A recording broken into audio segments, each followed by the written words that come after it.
الأنبياء وسيد المرسلين سيدنا محمد وعلى آله وأصحابه أجمعين اللهم صل على سيدنا محمد وعلى آل سيدنا محمد كما صليت على إبراهيم وعلى آل إبراهيم في العالمين إنك حميد مجيد أعوذ بالله من الشيطان الرجيم بسم الله الرحمن الرحيم هنالك ابتلي المؤمنون وزلزلوا زلزالا شديدا وإذ يقول المنافقون والذين في قلوبهم مرض ما وعدنا الله ورسوله إلا غرورا وإذ قالت طائفة منهم يا أهل يثرب لا مقام لكم فارجعوا ويستأذن فريق منهم النبي يقولون إن بيوتنا عورة وما هي بعورة إن يريدون إلا فرارا ولو دخلت عليهم من أقطارها ثم سئلوا الفتنة لأتوها وما تلبثوا بها إلا يسيرا ولقد كانوا عاهدوا الله من قبل لا يولون الأدبار وكان عهد الله مسؤولا قل لن ينفعكم الفرار إن فررتم من الموت أو القتل وإذا لا تمتعون إلا قليلا قل من ذا الذي يعصمكم من الله إن أراد بكم سوءا أو أراد بكم رحمة ولا يجدون لهم من دون الله وليا ولا نصيرا. اللہ تبارک و تعالی نے کلام مقدس کی ان آیات مبارکہ میں جو سورۃ الاحزاب کی آیات ہیں، جیسا الحمدللہ آپ نے پڑھا ہے سورۃ الاحزاب میں کہ اس سورت میں اللہ تبارک و تعالی نے حضور صلی اللہ علیہ وسلم کے خصائص، آپ کی شان، آپ کی عظمت، آپ کے معجزات کا ذکر فرمایا ہے۔ سب سے پہلے جب سورت مبارک شروع ہوئی تو اللہ نے اپنے پاک پیغمبر کو خطاب فرمایا کہ آپ کافروں اور منافقوں کی بات نہ سنیں، آپ صرف اس بات کی اتباع کریں جو اللہ نے آپ کی طرف وحی فرمائی ہے۔ اللہ جو کچھ آپ فرماتے ہیں دیکھنے والے، جاننے والے، اور ہر بات میں وتوکل علی الحی الذی لا یموت وتوکل علی اللہ وکفی باللہ وکیلا، اپنے اللہ پہ بھروسہ کریں، اللہ پہ آسرا کریں، اللہ ہی کافی۔ اس کے بعد اللہ نے رسومات جاہلیت کا رد کیا تھا کہ جیسے دل میں انسان کے جسد میں دو دل نہیں ہوتے، ایک انسان کے بھی دو باپ نہیں ہوتے، اسی طرح کسی انسان کی بیوی بیوی ہوتی ہے، ماں ماں ہوتی ہے، بیوی ماں نہیں بن جاتی، ماں بیوی نہیں بن جاتی۔ اور جو لوگ زہار کرتے ہیں اپنی بیویوں کو کہہ دیتے ہیں تم میرے لیے ماں کی طرح ہو، تم میرے لیے بیٹی کی طرح ہو، تم میرے لیے بہن کی طرح ہو، وہ حرام ہو جاتی ہیں، لیکن کفارہ ادا کرنے کے بعد بیوی بیوی رہتی ہے۔ اور دوسرا اللہ نے یہ حکم برباد بیان فرمایا تھا کہ جو لوگ بچوں کو پالتے ہیں لے پالک جنہیں کہا جاتا ہے، تو ان بچوں کو ان کے ماں باپ کے ساتھ، ان کے والد کے نام کے ساتھ پکارا جائے، انہیں یہ حق نہیں پہنچتا کہ تم ان کو اپنے نام کے ساتھ پکارو۔ اور اسی طرح قیامت میں بھی اللہ تمہیں تمہارے نام سے اور باپ کے نام سے پکاریں گے۔ اس لیے اللہ نے فرمایا کہ وَمَا جَعَلَ أَدْعِيَاكُمْ أَبْنَاءَكُمْ، جن کو تم بیٹا کہتے ہو وہ حقیقی بیٹے نہیں بن جاتے، وہ تمہارے میراث کے حصے دار نہیں بن جاتے، ان کی بیویاں تم پہ حرام نہیں ہو جاتی، وہ تو زبانی کلامی بیٹا ہے، آدمی محبت میں کہہ دیتا ہے کہ میرا بیٹا ہے۔ اسی لیے میرے محبوب نے جب حضرت زید کو بیٹا بنایا تو لوگ زید ابن محمد کہتے تھے صلی اللہ علیہ وسلم۔ اللہ نے فرمایا کہ نہیں، اپنے باپ کے ساتھ ادعوہم لآبائہم ھو اقسط عند اللہ، ہر آدمی کو اس کے باپ کے نام کے ساتھ پکارا جائے، تو پھر ان کو زید ابن حارثہ پکارا گیا۔ فرمایا فَإِن لَّمْ تَعْلَمُوا آبَاءَهُمْ فَإِخْوَانُكُمْ فِي الدِّينِ وَمَوَالِيكُمْ، اور بعض لڑکے ایسے ہوتے ہیں جن کے ماں باپ کا تمہیں پتہ بھی نہ ہو تو وہ تمہارے بھائی ہیں، تمہارے دوست ہیں، یہ نہیں ہے کہ تمہارے بیٹے بن جائیں۔ اور جو کچھ ہو چکا ہے اور تم نے خطأ کیا ہے، عمدن نہیں کیا، اس پر گناہ نہیں ہے، اللہ بخشنے والے ہیں اور مہربان ہیں۔ اس کے بعد فرمایا تھا النبی اولا بالمؤمنین من انفسہم، کہ محمد مصطفیٰ کی ذات جو ہے تمہیں اپنی ذات سے بھی مقدم ہو، اپنی جان سے بھی اولا، کائنات کے ہر بندے سے اولا، والد والدین ساری مخلوق سے اولا، سب سے افضل، سب سے پیاری، سب سے محبوب ذات جو ہے وہ حضرت محمد مصطفیٰ صلی اللہ علیہ وسلم۔ کیا مانا کہ اگر سارا خاندان ایک طرف ہے، کائنات ایک طرف ہے، لیکن فرمان محمد مصطفیٰ ایک طرف ہے، تو اللہ کے نبی کا فرمان جو ہے وہ اولا ہوگا۔ ہم یہ نہیں کہیں گے کہ برادری کی مجبوری ہے اور قومی مجبوری ہے اور قبیلے کی مجبوری ہے، مجبوریوں میں تو امتحان ہوتا ہے۔ فرمایا وَأُولُوَازُوَاجُهُ أُمَّهَاتُهُمْ، اور حضور کی شان چونکہ اتنا بلند ہے، اللہ نے ان کی بیویوں کو بھی مقام دیا کہ وہ سارے مومنوں کے لیے مائیں ہیں، یعنی تعظیم و تکریم میں مائیں ہیں۔ یہ نہیں ہے کہ قوم ان کے سامنے جائے گی، پردہ ختم ہو گیا یا وارث بنے گی، نہیں، شان ہے، عظمت ہے۔ اور اللہ کے نبی کی بیویوں سے حضور کے بعد کسی امت کو نکاح کرنا بھی جائز نہیں۔ وَأُولُو الْأَرْحَامِ بَعْضُهُمْ أَوْلَىٰ بِبَعْضٍ فِي كِتَابِ اللَّهِ مِنَ الْمُؤْمِنِينَ وَالْمُهَاجِرِينَ إِلَّا أَن تَفْعَلُوا إِلَىٰ أَوْلِيَائِكُمْ مَعْرُوفًا، پہلے حضور پاک نے جیسے کسی مہاجر کو انصاری کا بھائی بنا دیا، وہ وارث بھی بن گئے۔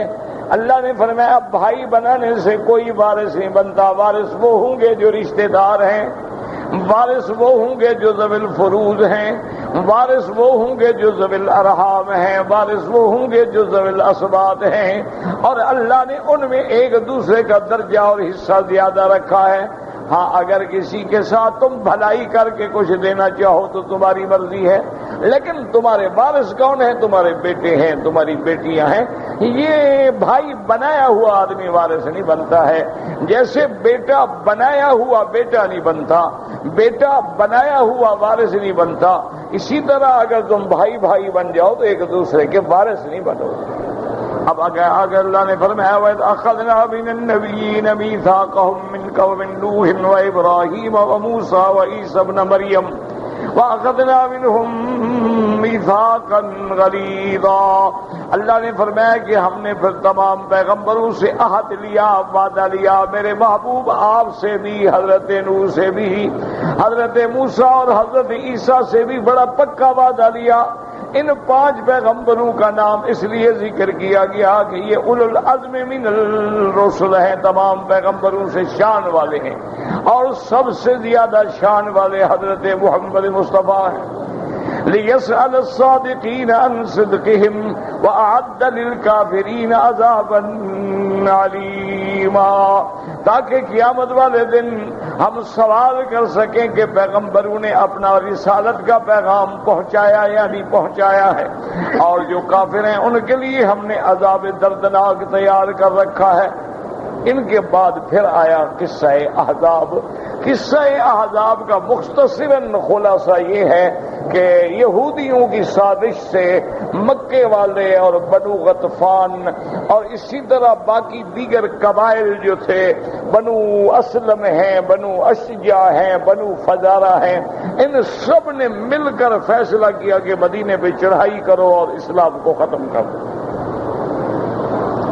حضور صلی اللہ علیہ وسلم کو جب خبر چلی تو آپ نے حضرت سلمان کے مشورے سے خندق کھودی، اور وہ خندق جو ہے تقریباً 3 میل لمبی تھی اور 5 گز گہری تھی، اور اسی طرح چوڑائی تھی تاکہ کوئی گھوڑے سے یا بندہ جلدی سے چل کے عبور نہ کر سکے۔ اور اسی خندق کے دوران میں 2 معجزات پیش آئے۔ ایک معجزہ پیش آیا کہ ایک ایسی چٹان آئی جو ٹوٹتی نہیں تھی۔ حضور صلی اللہ علیہ وسلم تشریف لائے اور آپ نے یہ آیت پڑھی، وَتَمَّتْ كَلِمَةُ رَبِّكَ صِدْقًا وَعَدْلًا لَّا مُبَدِّلَ لِكَلِمَاتِهِ، اور ضرب ماری، وہ چٹان ٹوٹی، پھر آپ نے دوسری ضرب ماری، پھر تیسری ضرب ماری، ہر ضرب کے ساتھ روشنی پھوٹی، اور اس روشنی میں اللہ نے صنعاء، یمن، کسرا، قیصر کے محلات اور ملک دکھلائے، اور حضور کو خوشخبری دی کہ آپ کی امت جو ہے ان علاقوں کو فتح کرے گی اور یہاں بھی اسلام کا پرچم لہرائے گا۔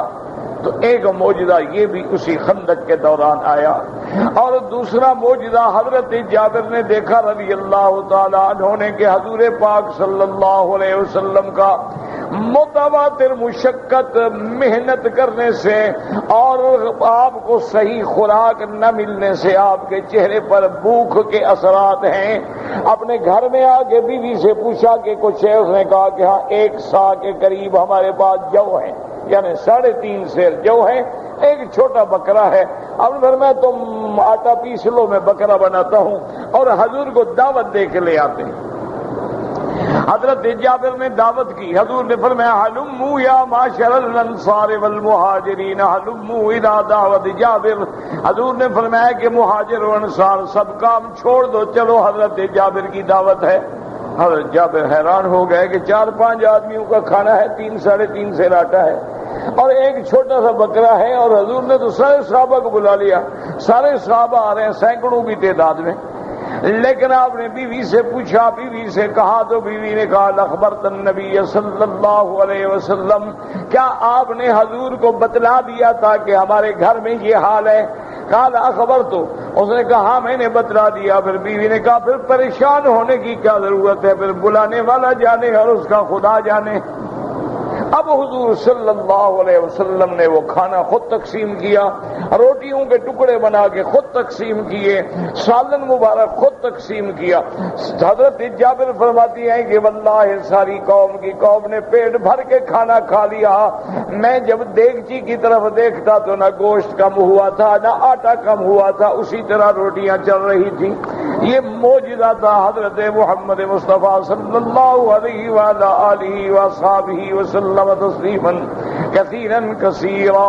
تو یہ واقعہ جو ہے یہ بھی غزوہ خندق میں پیش آیا، اور اس کے بعد جب کافر آ گئے اور انہوں نے محاصرہ کر لیا، تقریباً 15,000 کا لشکر تھا۔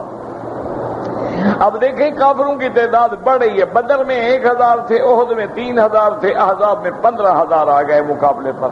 ان کا منشا یہ تھا کہ اسلام کو مٹا دیں، جیسے آج بھی کفر چاہتا ہے کہ اسلام کو مٹا دے، مسلمانوں کو مٹا دے، دین کو مٹا دے، دین والوں کو مٹا دے۔ لیکن یاد رکھیں 1400 سال کی تاریخ شاہد ہے کہ اسلام کو مٹانے والے اللہ کی قدرت سے مٹ گئے، لیکن اسلام زندہ ہے۔ اللہ کے دین کو مٹانے والے مٹ گئے، لیکن دین اسلام زندہ ہے اور قیامت تک باقی رہے گا، کیونکہ دین اسلام کے سوا تو کوئی دین ہی نہیں ہے۔ ان الدین عند اللہ الاسلام ومن يبتغ غیر الاسلام دینا فلن يقبل منه وهو في الآخرة من الخاسرین۔ جب سارے احزاب نے گھیر لیا، حضور صلی اللہ علیہ وسلم کی 4 نمازیں بھی قضا ہو گئیں، اور حضور صلی اللہ علیہ وسلم نے عشاء کی نماز کے ساتھ وہ 4 نمازیں قضا پڑھی، اور مسجد الفتح میں حضور پاک نے 3 دن دعا مانگی، اور وہ 3 دن سوموار، منگل اور بدھ، یہ 3 دن تھے جس میں حضور دعاؤں میں مشغول رہے۔ اور اسی زمانے میں یہ واقعہ آیا کہ حضور نے فرمایا من یاتینی بخبر القوم، کون ہے جو جا کے قوم کی خبر لے آئے؟ کوئی صحابی نہ اٹھا، چونکہ اندھیری تھی اور سخت سردی تھی، شدید ہوا تھی، کسی کو باہر نکلنے کی جرأت نہیں ہوتی تھی۔ حضور نے فرمایا قم یا حذیفہ، حضرت حذیفہ فرماتے ہیں کہ حضور نے میرے نام لے کے مجھے فرمایا کہ کھڑے ہو جاؤ۔ میں کھڑا ہوا تو فرمایا کہ جاؤ اور حال حوال لے کے آؤ، جا کے پتہ کرو کہ دشمن کا کیا ارادہ ہے، دشمن کیا سوچ رہا ہے۔ لیکن فرمایا فلا یتحدثن شیئا، اور وہاں کوئی ایسی بات نہ کرنا کہ معاملہ اور زیادہ بھڑک جائے، کوئی اقدام نہ کرنا، تمہاری ذمہ داری یہ ہے کہ صرف خبر لے کے آنا۔ اور یہی وہ موقع ہے جس پہ حضرت نعیم ابن مسعود رضی اللہ تعالیٰ عنہ نے آ کر حضور کی خدمت میں عرض کیا اور آپ کی اجازت سے جا کے کوشش کی بنو قریظہ، قریش اور بنو غطفان کے قبائل میں پھوٹ ڈال دی۔ اس ایک بندے نے بھی اس جنگ میں بڑا کردار ادا کیا۔ حضرت حذیفہ فرماتی ہیں کہ جب میں معلوم کرنے کے لیے نکلا، معلوم یہ ہوتا تھا کہ اللہ تبارک و تعالیٰ کی قدرت سے میرے ارد گرد میں ایسے حالات پیدا ہو گئے کہ میں بالکل گرمی میں چل رہا تھا، مجھے سردی کا کوئی احساس بھی نہیں ہوا۔ اور میں چلتے چلتے، جو اللہ آگ کو گلزار بنانے پہ قادر ہے وہ سردی کے اندر بھی گرمی پیدا کرنے پہ قادر ہے۔ حضرت ابراہیم علیہ السلام پہ اللہ نے آگ کو گلزار بنا دیا، حضرت حذیفہ پہ اللہ نے سردی کو گرمی میں تبدیل کر دیا۔ یفعل ما یشاء ویحکم ما یرید، جو چاہے وہ کر دے، جو ارادہ فرمائے وہ کر دے۔ فعال لما یرید، اسی کی شان ہے اور اس کا ارادہ ہوتا ہے اور کام ہو جاتے ہیں۔ انما امرہ اذا اراد شیئا ان یقول له کن فیکون، اللہ فرماتے ہیں کہ جب ہم ارادہ کرتے ہیں تو حکم دیتے ہیں ہو جا، پس وہ ہو جاتا ہے۔ اللہ کے کعبے میں دعا کریں کہ یا اللہ ہم عاجز ہیں، کمزور ہیں، بے سہارا ہیں، بے وسیلہ ہیں، اب اپنے شان کن فیکون کا اظہار فرما کے کفر اور کفر کی ہم نوا طاقتوں کو ہمیشہ کے لیے ذلت سے دوچار کر دے۔ وما ذلک علی اللہ بعزیز، اللہ پر یہ کوئی مشکل نہیں ہے، اللہ نے تو صرف حکم دینا ہے۔ یہ تو مسلمانوں پہ آزمائش ہے، ابتلا ہے، لیکن اگر اللہ تبارک و تعالی چاہے تو فوراً اللہ پاک اپنے دشمنوں سے انتقام لے سکتے۔ جہاں وہ غفور الرحیم ہے وہاں اسی کی ذات عزیز الانتقام ہے، جہاں وہ ستار ہیں وہاں سریع الحساب ہے۔ اس لیے فرماتے ان بطش ربک لشدید انہ هو یبدئ ویعید، اللہ کی پکڑ جو ہے بڑی سخت ہے۔ مولا اب پورے عالم میں، شرق میں، غرب میں، شمال میں، جنوب میں، عرب میں، عجم میں، ایشیا میں، اوروپا میں، یورپ میں، ہر جگہ تیرے نام لیواؤں کا خون جو ہے بے قیمت ہو کے گلیوں میں بہ رہا ہے، رحم فرما دے میرا مولا، رحم فرما، اپنے نام لیواؤں کی مدد فرما۔ اگر تو نے مدد نہ کی تانا دیں گے بت کے مسلم کا خدا کوئی نہیں، پھر ہمارا کون ہے تیرے سوا؟ مالی سوا کری لباب کہیلتن ولئن رددت فأی باب نقرؤ، جیسے کسی بزرگ نے کہا کہ مولا تیرے سوا کوئی دروازہ نہیں، اور اگر تیرا دروازہ بھی مجھ پہ بند ہو جائے تو میں کس کا دروازہ جا کے کھٹکھٹاؤں گا؟ لہذا تیری رحمت کے سوا ہم نہیں چل سکتے۔ حضور حضرت حذیفہ فرماتے ہیں کہ میں ساری خبریں لے کے آیا، جب میں حضور کے پاس آیا تو اب مجھے سردی نے پکڑ لیا، اور یہ شان ہے کہ حضور نے مجھے اپنے پاؤں کے قریب سلا لیا اور اپنا کپڑا بھی میرے اوپر ڈال دیا، اور مجھ سے پوچھا حذیفہ بتلاؤ قوم کا کیا حال ہے؟ اسی کو اللہ تبارک و تعالی نے فرمایا اس صورت میں جو آپ نے پڑھا ہے، یا ایھا الذین آمنوا اذکروا نعمت اللہ علیکم، ایمان والو اللہ کی نعمت، اللہ کی مدد، اللہ کی رحمت کو یاد کرو، اللہ تبارک و تعالی کی نعمتوں کا شکر ادا کرو۔ اذ جاء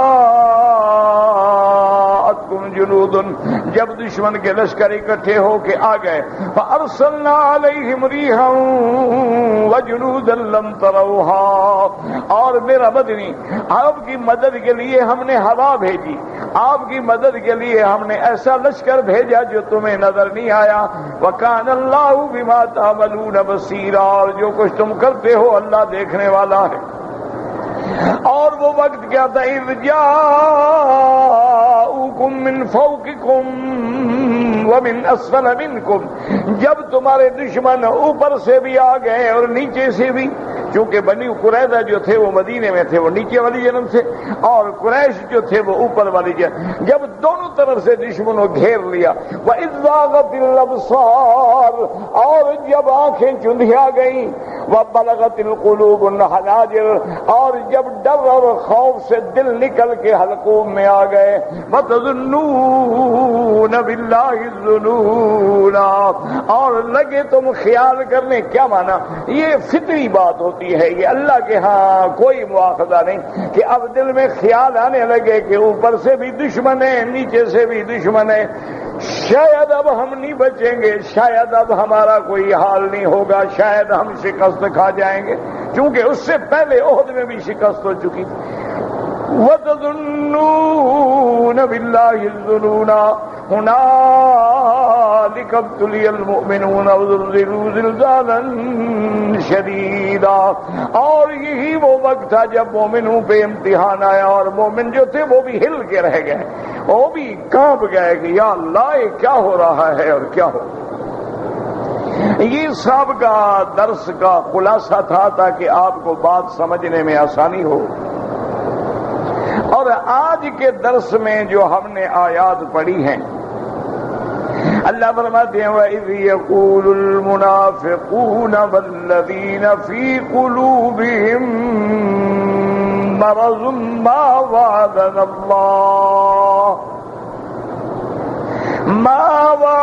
اللَّهُ وَرَسُولُهُ إِلَّا غُرُورًا، وَإِذْ قَالَتْ طَائِفَةٌ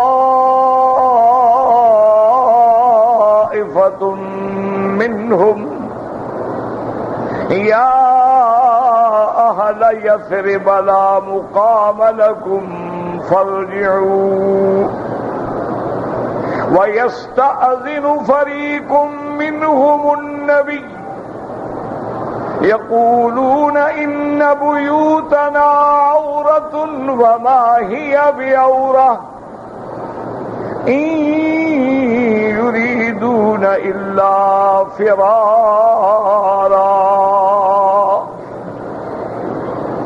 اب اللہ تبارک و تعالیٰ فرماتے ہیں یہ وہ وقت تھا جب منافق والذین فی قلوبہم مرض، اور جن کے دلوں میں روگ تھا، وہ یہ کہنے لگے کہ اللہ نے اور اللہ کے رسول نے جو وعدہ کیا تھا نعوذ باللہ معلوم ہوتا ہے وہ دھوکہ تھا، وہ فریب تھا۔ کیا وعدہ یاد رکھو،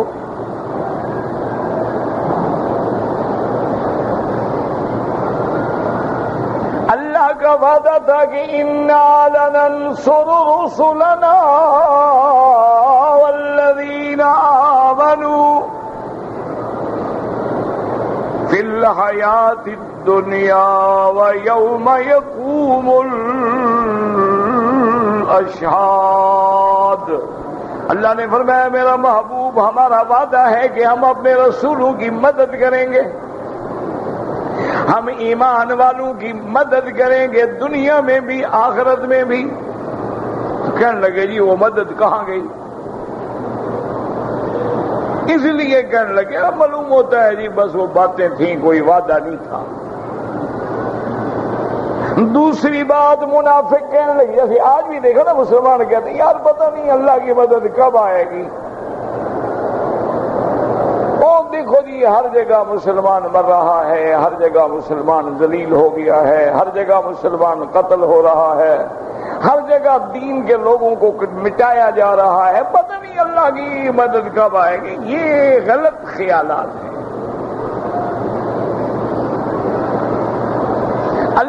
کا نظام جو ہے وہ میرا اللہ جانتا ہے، ہم بندوں کی عقل وہاں رسائی نہیں کر سکتے۔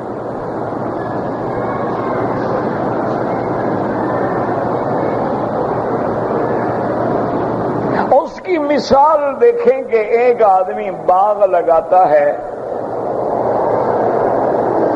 مالی رکھتا ہے، ملازم رکھتا ہے، محنت کرتا ہے، درخت لگاتا ہے، سردی گرمی سے بچاتا ہے، وقت پہ پانی دیتا ہے، گوڈی کرتا ہے، کھاد دیتا ہے، سپرے کرتا ہے، لیکن ایک وقت آتا ہے کہ مالی کھڑا ہے، بڑے بڑے لوہے کے مکراز لے کے کاٹ رہا ہے، درختوں کے پتوں کو کاٹ رہا ہے، ٹہنیاں کاٹ رہا ہے، شاخیں کاٹ رہا ہے۔ اب عام دیکھنے والا کہے گا بڑے بیوقوف آدمی، اتنی محنت کی اب اپنے ہاتھ سے کاٹ رہا۔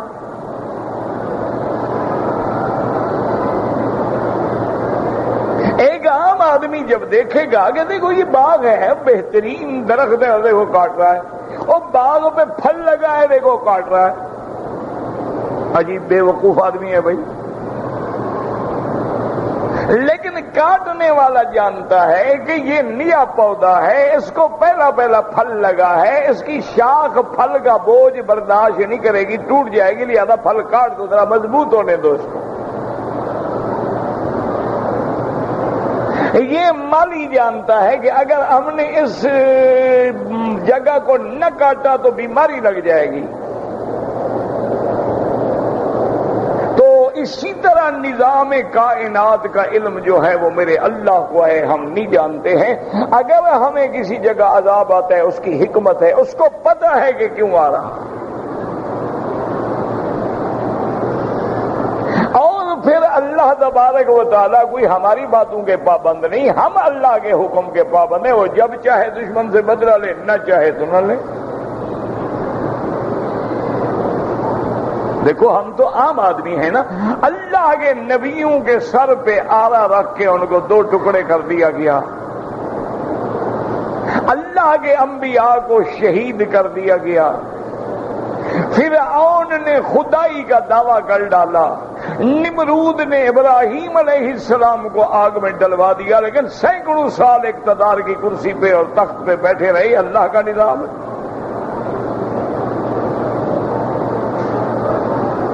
یعنی عجیب بات نہیں ہے کہ کعبۃ اللہ میں اگر ابو جہل طواف کرے تو کوئی منع نہیں، ابھی لہب طواف کرے تو منع نہیں ہے، مشرکین مکہ آ کے عبادت کرے منع نہیں ہے، لیکن حضور کو اور صحابہ کو نہیں آنے دیتے۔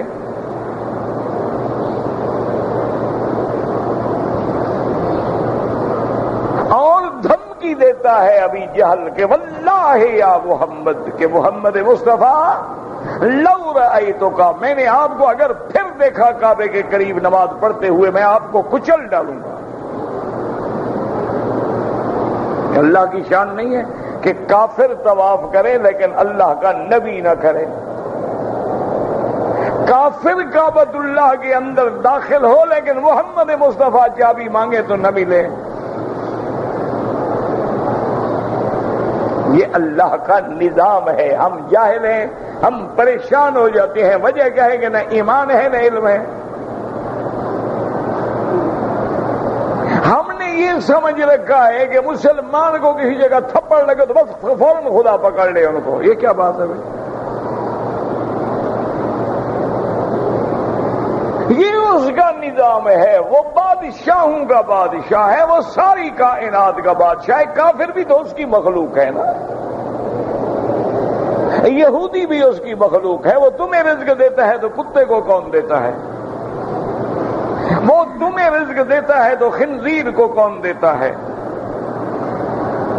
وہ تمہیں رزق دیتا ہے تو دریا کے اندر مگرمچھ ہیں، شارک ہے، وہیل ہیں، انسان کی دشمن مچھلیاں بھی ہیں، وفادار مچھلیاں بھی ہیں، دونوں کو رزق مل رہا۔ ایسے جانور بھی ہیں جو گوشت کے بغیر گھاس نہیں کھاتے، ان کو گوشت مل رہا۔ ایسے جانور بھی ہیں جو گھاس کھاتے ہیں، گوشت نہیں کھاتے، ان کو گھاس مل رہا۔ اولاد مسلمان کے گھر میں بھی پیدا ہو رہی ہے اور کافر کے گھر میں بھی پیدا ہو رہی ہے۔ مسلمانوں کی اولاد گلی ڈنڈا کھیل رہی ہے اور کافر کی اولاد جو ہے علم کے معیار پہ اور علم کی معراج پہ پہنچ رہی ہے.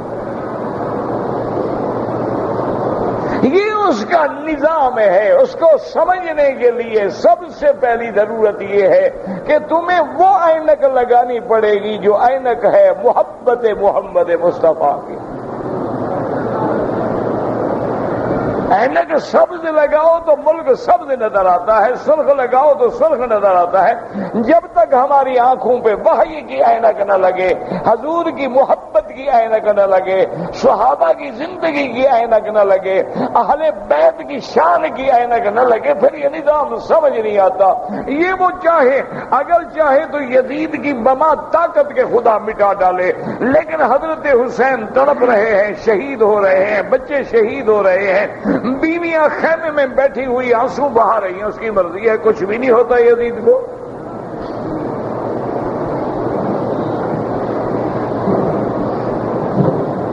یعنی آپ حیران ہوں گے کہ سیدنا حسین وہ حسین جو حضور کے کندھے پہ چڑھنے والا ہو. یعنی کتابوں میں آتا ہے کہ ایک دن اتفاق ایسا ہوا کہ حضرت حسین رضی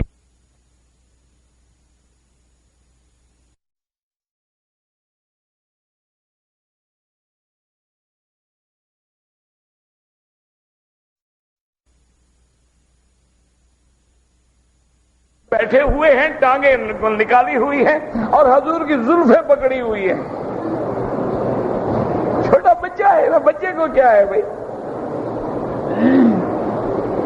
اور حضور خوش خوش مسکراتے ہوئے آ رہے ہیں، نواسے کو اٹھایا ہوا ہے. سامنے حضرت صدیق آتے ہیں اور دیکھ کے حضرت حسین کو ایسے پیار بھی کرتے ہیں اور فرماتے ہیں کہ یا حسین نعم المرکب، حسین کمال ہے بھائی، تمہیں جو سواری ملی وہ تو کسی کو بھی نہیں ملی.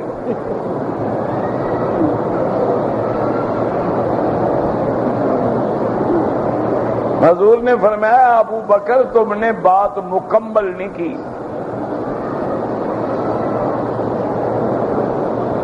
حضرت صدیق ٹھہر گئے، انہوں نے کہا یا رسول اللہ میں نے، آپ نے کہا نہیں پوری بات کرو. انہوں نے کہا یا رسول اللہ میں نے تو یہی کہا ہے کہ نعم المرکب یا حسین، حسین تیری کتنی پیاری سواری ہے. حضور نے فرمایا یہ تو کہا ہے تم نے، یہ تو نہیں کہا کہ نعم الراکب، سوار کون ہے جو میرے کندھے پہ بیٹھا ہے.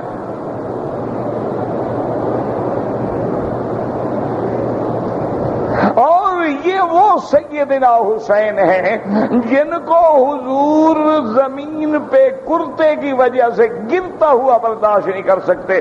حضور جمعہ کا خطبہ پڑھا رہے ہیں، حسن حسین دونوں بھائی آ رہے تھے، کرتا لمبا تھا، چھوٹے بچے تھے اور کپڑا پاؤں میں اڑ جاتا تو گر جاتے. حضور نے خطبہ چھوڑ دیا.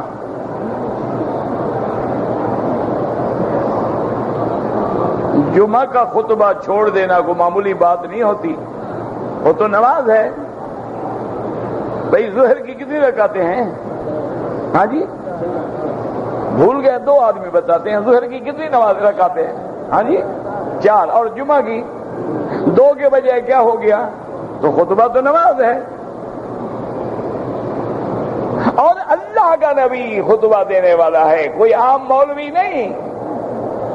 حضور نے خطبہ چھوڑ دیا، دونوں نوازوں کو اٹھایا، ایک کو ادھر بٹھایا ایک کو ادھر بٹھایا، اور آپ نے فرمایا اللہ آپ نے سچ کہا ہے، انما اموالکم و اولادکم فتنہ، اولاد آزمائش ہوتی ہے. واقعی بڑی آزمائش ہے، میں ان کو گرتا ہوا نہیں دیکھ سکا. وہ شان والا حسین ہے اور جناب میدان قرب و بلا میں تڑپ رہا ہے. شمر الجوشن اور ابن زیاد کی فوجوں نے خانوادہ نبوت کے سارے خاندان کو تہ تیگ کر ڈالا ہے. صرف عورتیں بچی ہیں یا زین العابدین ہیں جو بیمار ہیں، خیمے میں ہیں.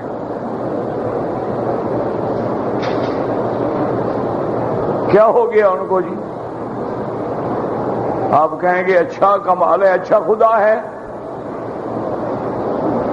اچھا خدا ہے، حسین تڑپ رہا ہے، اللہ میاں نے کچھ بھی نہیں کیا.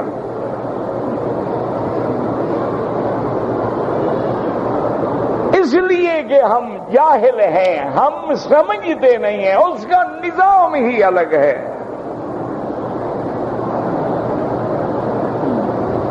وہ اگر چاہے تو کسی بلی کو بھوکا مارنے کی وجہ سے جہنم میں ڈال دے، اور نہ چاہے تو حسین کے قاتلوں کو بھی کچھ نہ کہے، اس کی مرضی ہے۔ تم کون ہو پوچھنے والے، ہم کون ہیں پوچھنے والے؟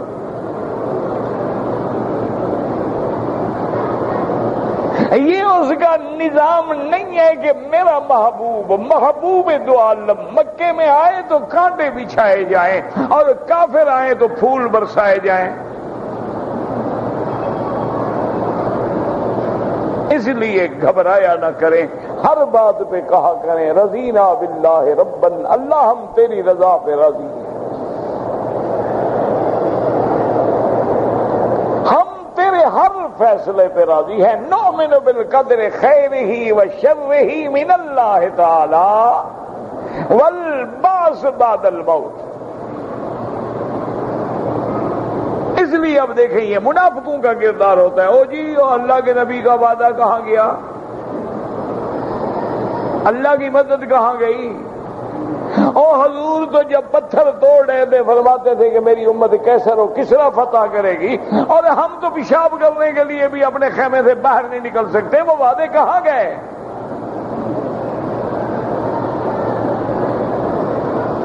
اسی کو اللہ نے قرآن میں بیان کیا ہے۔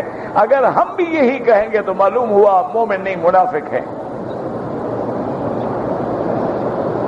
ورنہ ہمیں یہ راضی رہنا چاہیے کہ اس کی مرضی ہے، وہ بغیر آزمائے ہوئے جنت دے دے مرضی ہے، آزما کے جنت دے دے مرضی ہے، وہ چاہے تو نبی کی اولاد کو جہنمی بنا دے مرضی ہے، وہ چاہے تو ابو جہل کے بیٹے کو جنت کا سردار بنا دے مرضی ہے۔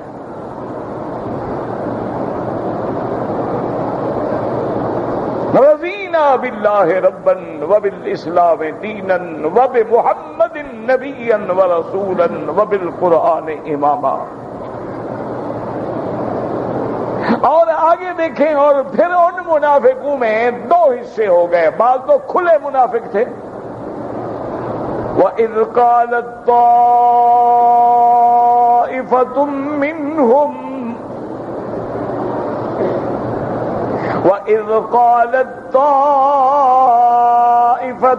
مِّنْهُمْ يَا أَهْلَ يَثْرِبَ لَا مُقَامَ لَكُمْ فَارْجِعُوا۔ ایک جماعت منافقوں بھی ایسی تھی جنہوں نے کہا او لوگو چھوڑو یار، واپس چلو، اپنے اپنے گھروں میں جاؤ، کوئی اللہ کی مدد بھی نہیں ہے، کوئی نصرت بھی نہیں ہے، کچھ بھی نہیں ہے، اپنی جان بچاؤ، بھاگو، اب رہنے کی ضرورت نہیں ہے، ہم نہیں بچ سکتے۔ اور یاد رکھو کہ مدینہ منورہ کا نام زمانہ جاہلیت میں یثرب تھا، میرے پاک نبی کے وہاں ڈیرہ لگانے سے اس کا نام مدینہ منورہ ہو گیا۔ اب اللہ کے نبی نے ہمیں منع کر دیا ہے کہ حضور کے مدینے کو ہم یثرب کہیں، یہ تو قرآن منافقوں کی بات نقل کر رہا ہے۔ اب مدینے کو مدینہ کہیں گے، طیبہ کہیں گے، طابہ کہیں گے، مدینہ منورہ کہیں گے، مدفن رسول کہیں گے، شہر محمد مصطفیٰ کہیں گے، لیکن یثرب نہیں کہیں گے۔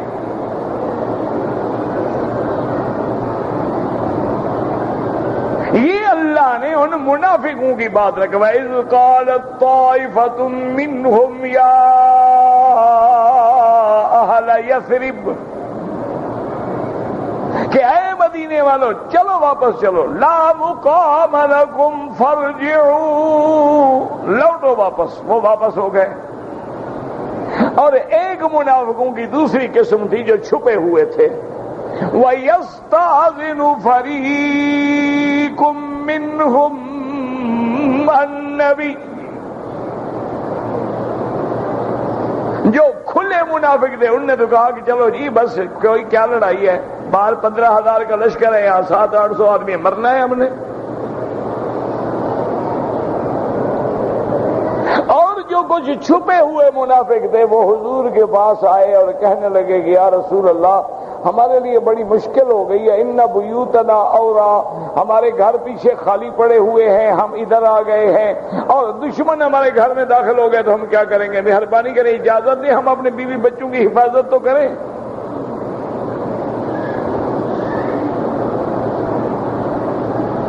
یہ چھپے ہوئے دشمن تھے، چھپے ہوئے منافق تھے کہ چلو یار اجازت لے لو، اجازت لے کے چلے جاؤ، شک بھی نہ پڑے نا کہ ایسے بھاگ گئے۔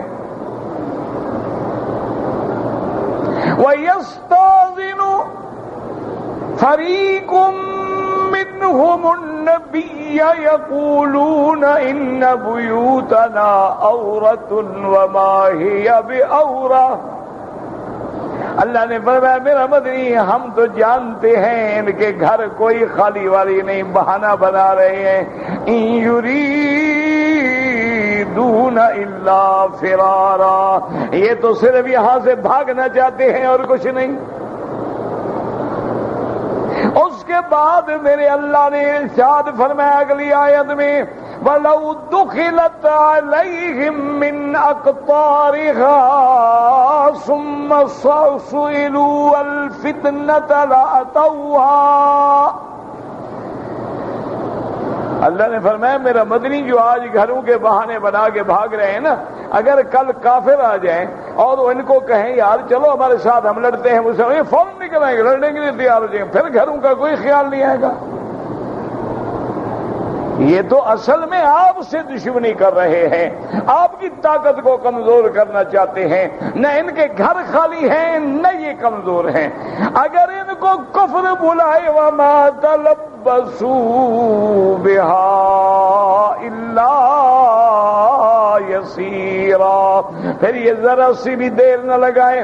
وَلَقَدْ كَانُوا عَاهَدُوا اللَّهَ مِنْ قَبْلُ لَا يُوَلُّونَ الْأَدْبَارَ، اور میرا مدنی یہ وہ لوگ ہیں جنہوں نے پہلے وعدہ کیا تھا کہ محمد مدنی ہم آپ کو کبھی نہیں چھوڑیں گے،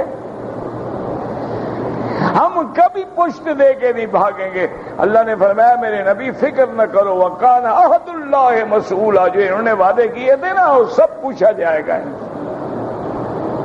اور فرمایا ان کو بتا دو قُل لَّن يَنفَعَكُمُ الْفِرَارُ إِن فَرَرْتُم مِّنَ الْمَوْتِ أَوِ الْقَتْلِ وَإِذًا لَّا تُمَتَّعُونَ إِلَّا قَلِيلًا۔ اللہ نے فرمایا میرا مدنی ان منافقوں کو بتا دو کہ یہ تمہارا بھاگنا جو ہے تمہیں موت سے نہیں بچا سکتا، کہاں بھاگو گے موت سے؟ اور تم نے کچھ عرصہ جو زندگی گزارنی ہے لیکن موت تو آنی ہے، کہاں جاؤ گے بھاگ کر؟ قُلْ مَنْ ذَا الَّذِي يَعْصِمُكُمْ قُلْ مَنْ ذَا الَّذِي يَعْصِمُكُمْ مِنَ اللَّهِ إِنْ أَرَادَ بِكُمْ سُوءًا أَوْ أَرَادَ بِكُمْ رَحْمَةً۔ اللہ نے فرمایا آپ ان کو کہیں کہ اگر اللہ تمہیں نقصان دینا چاہے تو کون چھڑا سکتا ہے، نفع دینا چاہے تو کون روک سکتا ہے؟ وَلَا يَجِدُونَ لَهُم مِّن دُونِ اللَّهِ وَلِيًّا وَلَا نَصِيرًا، اور اللہ کے سوا نہ تمہارا کوئی مددگار ہے نہ تمہارا کوئی فریاد سننے والا ہے، کہاں تک بھاگو گے؟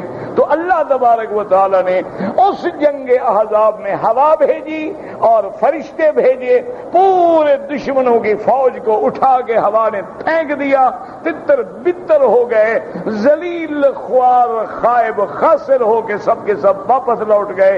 اللہ نے میرے مدنی کو، صحابہ کو اور مدینے کو محفوظ رکھا۔ دعا کریں اللہ قیامت تک اسلام کو اور اسلام والوں کو محفوظ رکھیں۔ ایک مہینے کے محاصرے کے بعد جب اللہ نے غزوہ احزاب میں میرے مدنی کو فتح دی تو حضور نے ایک جملہ فرمایا، آپ نے فرمایا میرے صحابہ سن لو، اذن لا یغزونا نحن نغزوہم، فرمایا آج کے بعد اللہ نے کفر کی طاقت کو توڑ ڈالا ہے، اب وہ ہم پہ حملہ نہیں کریں گے بلکہ ہم جا کے مکے میں حملہ کریں گے۔ یہ وہی وقت ہے کہ حضور جب مدینے میں آئے 1 مہینے کے بعد، 1 مہینے کے محاصرے کے بعد جنگ میں اللہ نے فتح عطا فرما دی۔ فتح کے بعد جب مدینے میں آئے تو حضرت جبریل علیہ السلام حاضر ہوئے۔ انہوں نے کہا کہ یا رسول اللہ آپ نے کپڑے اتار دیے جنگ کے؟ حضور نے فرمایا ہاں بھئی وہ دشمن تو بھاگ گیا۔ انہوں نے کہا یا رسول اللہ ہم فرشتوں نے تو ابھی تک وردی نہیں اتاری ہے، دیکھو میں تو ابھی بھی جنگ کے لیے تیار کھڑا ہوں۔ آپ اپنے صحابہ کو حکم دیں کہ بنو قریظہ یہود جنہوں نے وعدہ توڑا ہے ان کے قلعے کا جا کے فوراً محاصرہ کریں۔ اب اس دشمن کے ساتھ نمٹ لیا ہے، اب اس دشمن کے ساتھ نمٹنا ہے۔ تو اگلی آیات میں پھر بنو قریظہ کا قصہ ہے، زندگی باقی تو انشاءاللہ بات باقی۔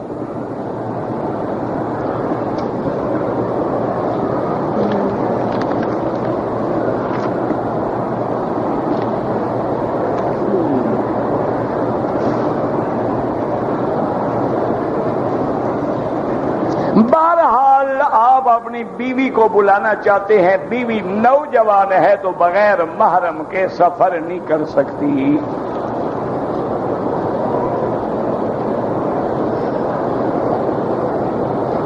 آپ کے دوست آ رہے ہیں، ان کی بہنیں ہیں کچھ، لیکن تمہارے دوست کی تو محرم نہیں ہے نا تمہاری بیوی۔ وہ تو مسئلہ یہ ہے کہ اگر عورت کی عمر زیادہ ہے اور ایک خواتین کا گروپ آ رہا ہے تو ان میں آ سکتی ہے، یہ نہیں ہے کہ نوجوان عورت کسی غیر محرم کے ساتھ آ جائے۔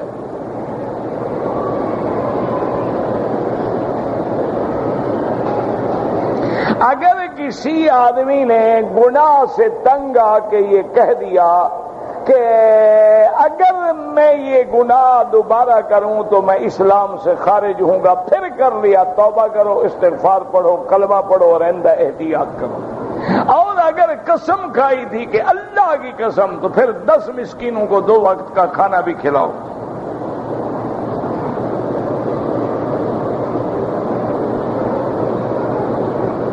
کہتے جی کہ حضور کے زمانے سے مکہ میں مدینے میں نماز کے بعد جنازے پڑھائے جاتے تھے، تو کیا یہ اب مرنے شروع ہوئے؟ اس زمانے میں لوگ نہیں مرتے تھے؟ یعنی کوئی عقل بھی ہے؟ حضور کے زمانے میں یعنی کوئی موت نہیں ہوتی، حضور خود جنازہ پڑھاتے تھے۔ اور ایک بات سمجھو، لوگوں کے دماغ میں یہ خلل ہوتا ہے کہ ہمارے ملکوں میں تو جنازہ گاہ الگ ہوتی ہے، مسجد الگ ہوتی ہے، اور یہاں جنازہ آتا ہے مسجد میں۔ تو یہ مسجد الحرام جو ہے، سارا مکہ جو ہے وہ مسجد ہے، کہاں لے جائیں جنازہ؟ اور دوسری بات یہ ہے کہ مسلمان کو اتنا بڑا اجتماع دعا کرنے کے لیے ملے گا،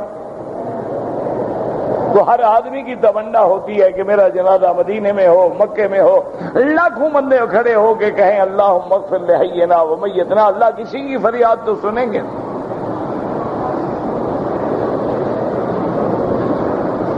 میری والدہ بیمار ہیں، اللہ ہر بیمار کو شفا عطا فرما۔ اگر آدمی دم دینا ہے، پاکستان چلا گیا، دم نہیں دے سکا، وہاں سے جا کے کسی دوست کو پیسے بھیجو، یا آپ کی یہاں دم ادا کر دیں۔ دم دینے کا یہی طریقہ ہے کہ بکرا لے، ذبح کرے، حدود حرم میں غریبوں کو تقسیم کریں۔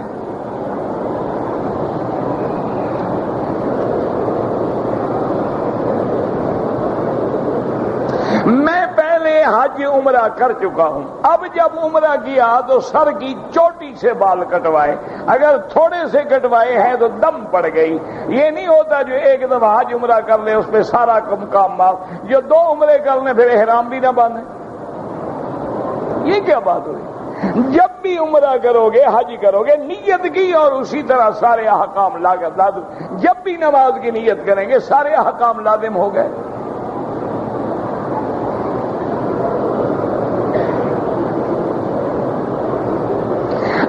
غلطی ہو تو ایک دم میں، ہر غلطی پہ دم نہیں ہوتا۔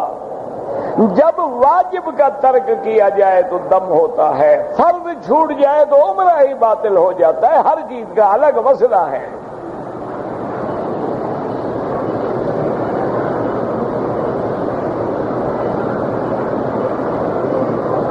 کہتے ہیں جی کہ سفر کے مہینے میں سورت مزمل کا ورد کرایا جاتا ہے، یہ کوئی اللہ رسول کا حکم نہیں۔ ویسے سورت مزمل پڑھا کرو، سارا سال پڑھو، ایک مہینے میں خاص کر کے پڑھانا جو ہے یہ بدعت ہے۔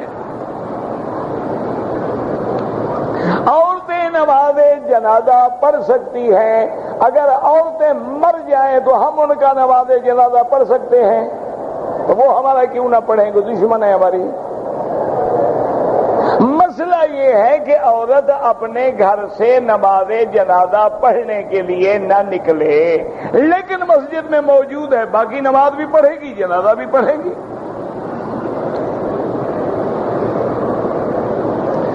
آپ جانے، آپ کی فوج جانے، ہم اس میں کوئی بات نہ کہہ سکتے ہیں، نہ دخل دے سکتے ہیں، بس دعا کرو اللہ رحم کے فیصلے کر دے۔ وہ بھی مسلمان ہیں، وہ بھی مسلمان ہیں، کس کے بارے میں آدمی زبان کھولے؟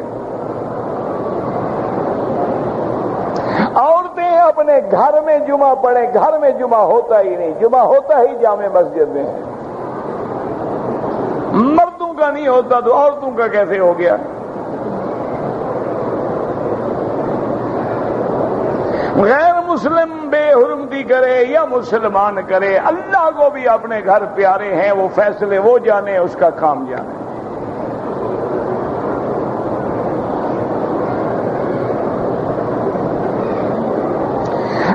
اگر آذان کے بعد فوراً خطبہ شروع ہو جاتا ہے تو ہم سنتیں کب پڑھیں؟ اللہ کے بندے، ایک اذان پہلے ہوتی ہے، ایک اذان ہوتی ہے جب امام منبر پہ بیٹھ جائے، تو آپ پہلی اذان کے بعد سنتیں پڑھیں گے، دوسری کے بعد کیسے؟ اور اگر ٹائم نہیں ملتا بعد میں پڑھ۔ جمعہ کے بعد جو ہے 4 رکعت پڑھیں یا 6 رکعت پڑھیں۔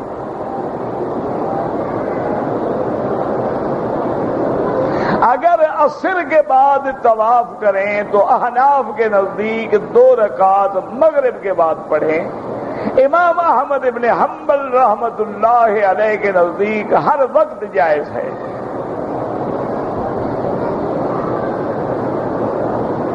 کہتے جی کہ حرم شریف میں جو لوگ کھجوریں لاتے ہیں افطاری کے لیے، اگر زیادہ ہوں ہم لے جائیں؟ ہاں بالکل لے جائیں، آپ یہی کام کرتے رہیں۔ وہ لوگوں کو کھلانے کے لیے لے آئیں، تم کٹھی کر کے گھر لے جاؤ، خریدی نہ پڑے، پیسوں سے ریڈیو لے جانا۔ اللہ کے بندے تقسیم کرو، کھاؤ پیو، کوئی بات نہیں۔ اگر ایک آدمی نے عمرہ کر کے احرام کھول دیا، 1 گھنٹے کے بعد سر منڈایا، کوئی دم نہیں، لیکن آئندہ ایسا نہ کرنا۔ 2 یا 3 طواف اکٹھے کر لیں، بعد میں نیت کر کے 2 رکعت ہر کسی کی پڑھیں۔ نے نام لکھوایا تھا بازو پہ، وہ لکھوانا شریعت میں حرام ہے۔ اگر نہیں مٹایا جا سکتا چھوڑ دیں، اللہ معاف کرے، توبہ کرو۔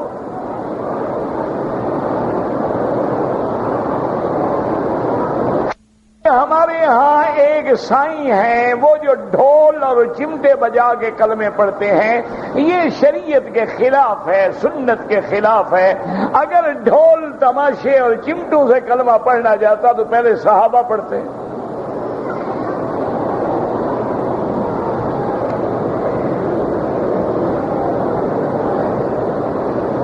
اگر آپ ہوٹل میں کام کرتے ہیں 18ویں منزل پر اور اترنے کی اجازت نہیں ہے تو اس ہوٹل میں بھی مسجد موجود ہے، وہاں جماعت کریں۔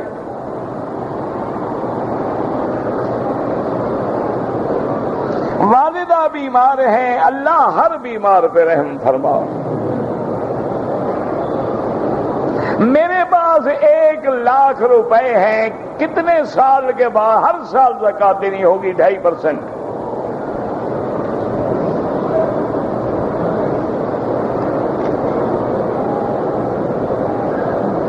اگر کوئی آدمی آدمی حالت احرام میں کعبۃ اللہ کے قریب لگا اور خوشبو آئی، کچھ بھی نہیں ہوتا، خوشبو لگے نہیں بدن کو.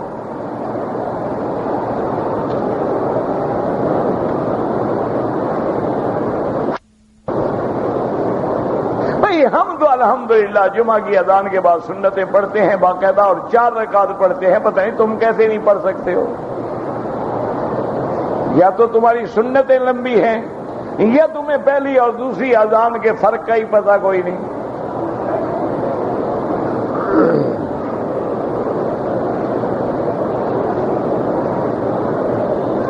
کہتے جی کہ آپ کے درس سے ہمیں الحمدللہ بڑا فائدہ ہوتا ہے، لیکن آپ جب نہیں آتے تو نقصان ہوتا ہے. میں تو الحمدللہ روز آتا ہوں. آخر اگر میں مدینہ منورہ چلا گیا تو کوئی ایسا گناہ کا کام تو نہیں، کبھی کبھی چھٹی تو ہونی چاہیے. یا ہفتے میں 1 رات جمعہ رات میں درس نہیں دیتا. یہ تو حضور کی حدیث ہے، زر غبن تزدد حبن. حضور نے فرمایا کبھی کبھی آیا کرو تاکہ لوگوں میں شوق رہے، محبت رہے. اللہ تمام فوت ہو گئے جنت نصیب فرما، زندہ کو ہدایت عطا فرما. شیعہ سے دوستی رکھیں، بالکل نہ رکھیں. اپنے رشتہ داروں کے لیے عمرہ کر سکتے ہیں. اگر حالت احرام میں بال ٹوٹ جائے کچھ بھی نہیں ہوتا. اگر حالت احرام میں کوئی جانور آ جائے اس کو بھگا سکتے. یہ تھوڑا سانپ آ جائے تو کہا السلام علیکم حضرت آؤ مجھے ڈس لو. یہ کہاں لکھا ہوا ہے؟ اللہ کے بندے یہ ہے کہ شکار نہ کھیلو. یہ تھوڑا کہ دشمن آ جائے اس کو بھی چھوڑ دو. اگر 2 آدمیوں نے عمرہ کیا، صفا کے بعد فارغ ہو کے ایک دوسرے کے بال کاٹ دیں، بالکل جائز ہے. اگر ایک آدمی نے احرام باندھا ہوا ہے، غسل کرنا چاہتا ہے کر لے، احرام اتار دے، بس خوشبو والا صابن نہ لگائے.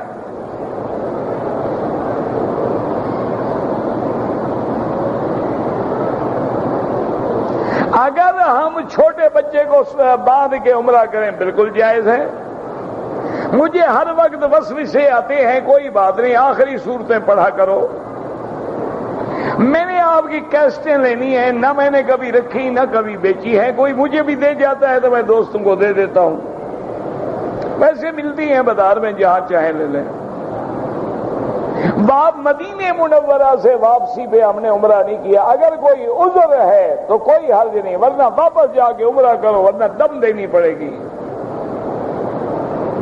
کہتے جی کہ یہاں مسجدوں میں عورتوں کے لیے جگہ بنائی جاتی ہے، ہمارے انڈو پاکستان میں نہیں بنائی جاتی. وہاں عورتیں مردی نماز بھی پڑھتے تو عورتوں کے لیے بنا کے کیا کریں گے؟ وہاں تو ماشاءاللہ دین آسان ہے. 11ویں شریف، 12ویں شریف، 27ویں رجب کی 27ویں شریف، کل شریف، جمعرات شریف، قوالی شریف، دھمال شریف، پکا مسلمان. وہاں نہ نماز کی ضرورت ہے، نہ روزے کی، نہ حج کی، نہ زکات کی. وہاں تو بابا دین آسان ہے، بڑے آسان مزے کرو. حضرت حسین پیاسا شہید ہو گیا، یہ شبیل پلا رہے ہیں شربت بنا کر. وہ بدبخت ہو، حسین کی یاد ہے تو روزہ رکھو، بھوکے مرو پیاسے مرو. اس دن لوگوں کو شربت پلاتے ہو، خوشی منا رہے ہو کہ آج حسین شہید ہوا تھا. ہماری تو قوم ہی الٹی ہے نا جی. اللہ ہدایت دے. بس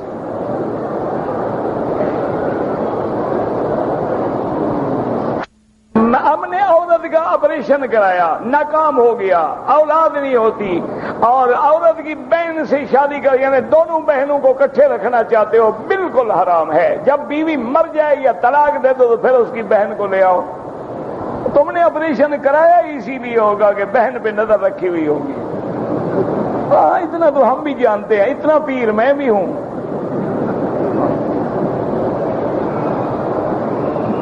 اس نے کہا اس کا رگڑا نکالو تو بہن کو لے آؤں نا. ربنا تقبل منا انك انت السميع العليم وتب علينا انك انت التواب الرحيم. یا الہ العالمین، عالم اسلام پہ رحمت کے فیصلے فرما دے. یا اللہ اپنے عذاب رفع فرما. یا اللہ جو لوگ طوفانوں میں گھرے ہوئے ہیں، بارشوں میں گھرے ہوئے ہیں، ان کی جان مال کی عزت کی حفاظت فرما. یا الہ العالمین یا ارحم الراحمین، مسلمان کشمیر میں ہے، فلسطین میں ہے، عرب میں ہے، عجب میں ہے، انڈو پاک میں ہے، برما میں ہے، ہندوستان میں ہے، ان کی جان مال آبرو عزت کی حفاظت فرما۔ یا الہ العالمین ہمیں مانگنا نہیں آتا، بغیر مانگے عطا فرما دے، پورے عالم میں ہدایت کی فضا پیدا فرما۔ یا اللہ بیماروں کو شفا عطا فرما، بے حیاؤں کو حیا عطا فرما، بے دینوں کو دین عطا فرما، بے اولادوں کو اولاد عطا فرما، جن کی اولادیں ہیں ان کو صالح بنا، جن کی بیٹیاں ہیں ان کے رشتے آسان فرما۔ رب رب رب رب رب رب رب